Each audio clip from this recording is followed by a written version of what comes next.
अंततः चंपई सोरेन ने इस्तीफा दिया और हेमंत सोरेन ने सरकार बनाने का दावा पेश कर दिया, विधायकों का समर्थन पत्र सौंप दिया। उसके बाद खबर ये आई कि आखिर कब वक्त मिला है हेमंत सोरेन को शपथ लेने का।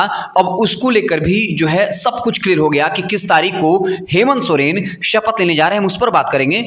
इसके अलावा एक और महत्वपूर्ण मुद्दा होगा ये कि हेमंत सोरेन शपथ तो मुख्यमंत्री के तौर पर लेंगे, लेकिन कौन कौन से वो विधायक हैं जो मंत्रिमंडल में शामिल होंगे। जो पुराने विधायक थे, क्या वही कैबिनेट रिपीट होगा या कुछ और विधायकों को ऐड किया जाएगा, और वो नाम कौन कौन से होंगे। तो आइए चर्चा की शुरुआत करते हैं। हमारे साथ सहयोगी हैं हमारे विवेक जी। विवेक जी, किस तारीख को हेमंत सोरेन शपथ लेने जा रहे हैं और झारखंड को 13वां मुख्यमंत्री मिल जाएगा? अभी जो खबरें आ रही है सूत्रों के हवाले से 7 जुलाई को नए मुख्यमंत्री झारखंड को मिलने वाले हैं। आपको बता दें कि विश्वस्त सूत्रों के हवाले से एक खबर है कि रथ यात्रा जिस दिन निकलेगी उसी दिन 7 जुलाई को झारखंड को नया मुख्यमंत्री मिलने वाला है और हेमंत सोरेन जी नए मुख्यमंत्री बनने वाले हैं। इसी के साथ साथ मंत्रिपरिषद का भी शपथ ग्रहण जो है वो 7 जुलाई को होने वाला है। विवेक जी, अगला सवाल ये होगा, लगातार चर्चा चल रही है इरफान अंसारी की।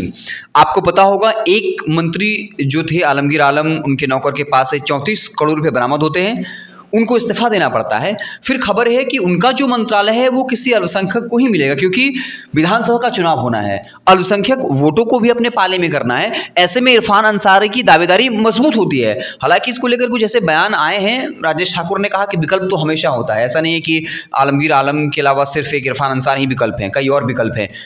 क्या लगता है इन बयानों से कि इरफान अंसारी का मंत्री बनना तय है, क्योंकि हेमंत सोरेन से नजदीकियां दिखी जा रही हैं, उस तरह की तस्वीरें आ रही हैं। इरफान अंसारी हेमंत सोरेन को अपना राम बता रहे हैं। एक तो इरफान अंसारी का मसला हो गया।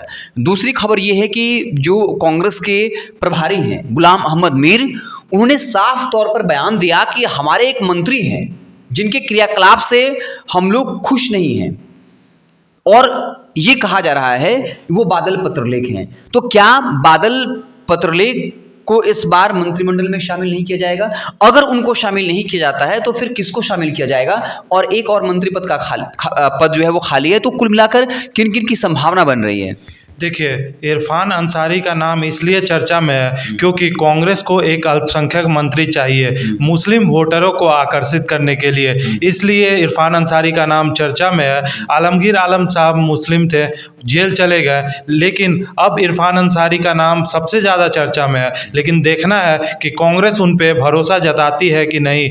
कांग्रेस संगठन के अंदर क्या इरफान अंसारी की पैठ है, ये बातें निकल के सामने आ जाएगी जब नया मंत्रिमंडल विस्तार हो जाएगा और नए मंत्री परिषद नए मंत्री शपथ ले लेंगे।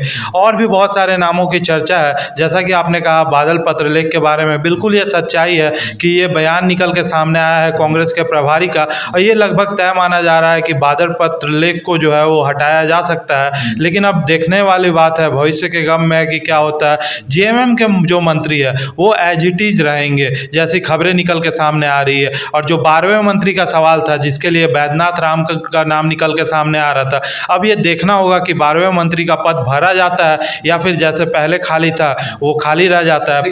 पिछले बार भी बैद्यनाथ राम का नाम सामने आ रहा था कि वो मंत्री बनने वाले हैं, लगभग तय था, लेकिन अंत समय पे जो है वो उनके नाम को कैंसिल कर दिया गया। लेकिन चूंकि विधानसभा चुनाव होना है और एसटी वोट की अपनी एक अहम भूमिका होगी, क्योंकि आदिवासी वोट बैंक तो उनके साथ है हेमंत सोरेन के जरिए, लेकिन जो एससी वोट बैंक है वो उसके लिए हो सकता है कि संभावना बन रही है, जो कहा जा रहा है कि बनाया सकता है। और मुस्लिम वोट बैंक, उसके लिए भी इरफान अंसारी को जो है खबरें हैं कि उनको बनाया सकता है। लेकिन क्या लगता है आपको, दीपिका पांडे सिंह पे आलाकमान मेहरबान है, ये आप जानते हैं विवेक जी।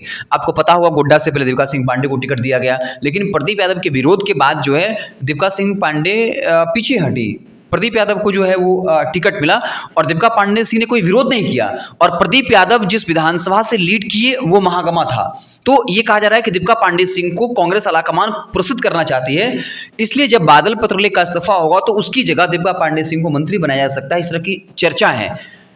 तो क्या लगता है, एक चीज़ तो कंफर्म हो गया कि 7 जुलाई को जो सूत्रों के हवाले से खबर है कि हेमंत सोरेन जो है वो शपथ लेने जा रहे हैं मुख्यमंत्री की। 2 बार पहले मुख्यमंत्री रह चुके हैं, अब 13वां बार मुख्यमंत्री बनेंगे। लेकिन मंत्रिमंडल को लेकर के 3 नामों का जिक्र हो रहा है, जिसमें एक देवका पांडे है, महागामा विधायक, उनके बारे में कि बादल पत्रलेख की जगह उनको जो है शामिल किया जा सकता है।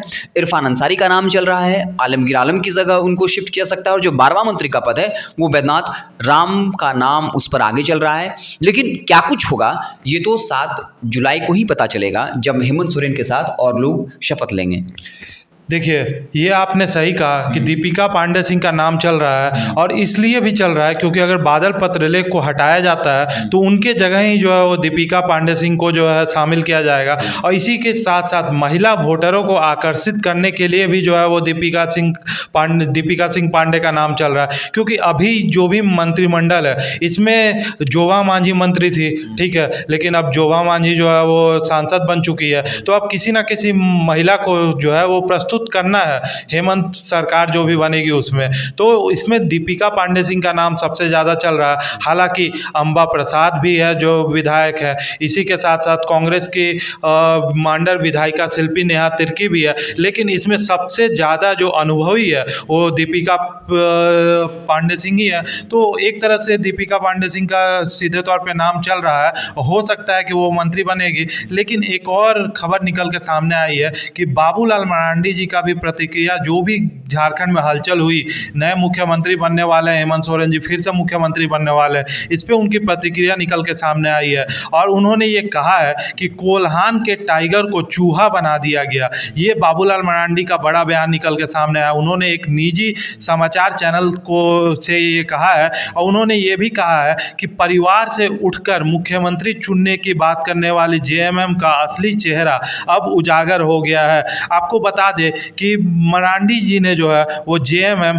कांग्रेस और राजद विधायक दल की बैठक में हेमंत सोरेन को फिर से मुख्यमंत्री चुने जाने के लिए, विधायक दल का नेता चुने जाने के लिए जो है वो अपनी प्रतिक्रिया दी है। और ख़ास तौर पे एक बड़ा निशाना भी साधा है उन्होंने इंडिया अलायंस के ऊपर। और आपको बता दें कि साफ तौर पे उन्होंने कहा है कि परिवार से बाहर जो है वो जेएमएम नहीं सोचती है, और जो भी आदिवासी हैं जेएमएम में, वो सिर्फ काम चलाऊ आदिवासी हैं, उनको नेतृत्व करने का मौका नहीं दिया जाता है। और जिस तरह से अभी चंपई सोरेन को हटाया गया, तो एक बड़ा मुद्दा बीजेपी के लिए बना, और उन्हीं मुद्दे को भुनाने की कोशिश अब बीजेपी लगातार करेगी। और कोल्हान के टाइगर को चूहा बना दिया गया, ये एक टैगलाइन जो है वो बाबूलाल मरांडी जी ने दे दिया है सीधे तौर पे इस पूरे हलचल को।